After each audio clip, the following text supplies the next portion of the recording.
taking a rear-wheel drive car, pitching it sideways by either, e-brake or just getting the rear wheels to, stay sideways from the car, and about pushing through a turn. There's a line that you have to take in drifting about keeping the rear wheel spinning, faster than actual moving speed, oversteering front tires, and accelerating through a turn or a course.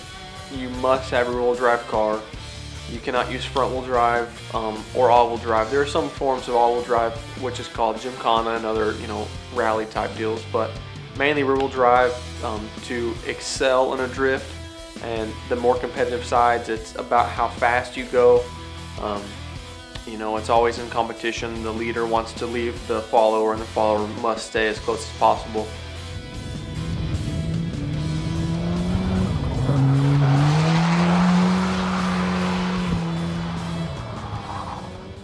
I don't really have much of a life outside of that. I'm a student in school. I work full time, and I'm trying to, afford my habit in sport as well as I can.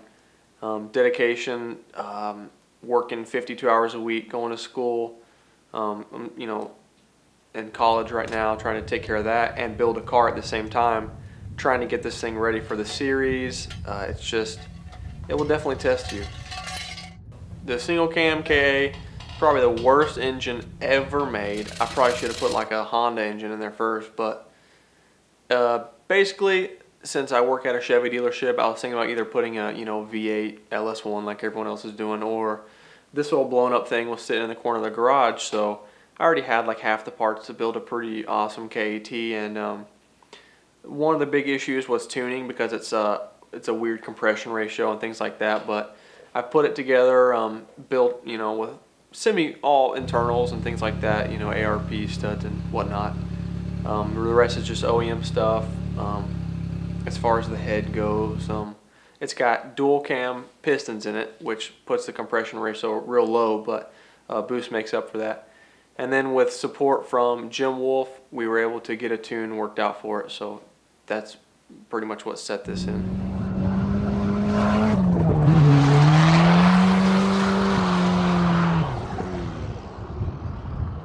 Drifting has just sharpened my skills so much. You learn car control like just beyond anything. To people that don't even like drifting or care for it, I think they should go out and just do track events like that. Do a little bit of road racing or autocross and drifting, just to know what happens when a car does lose control. Every other motorsport, as far as car racing, is just about getting as close to that edge as possible.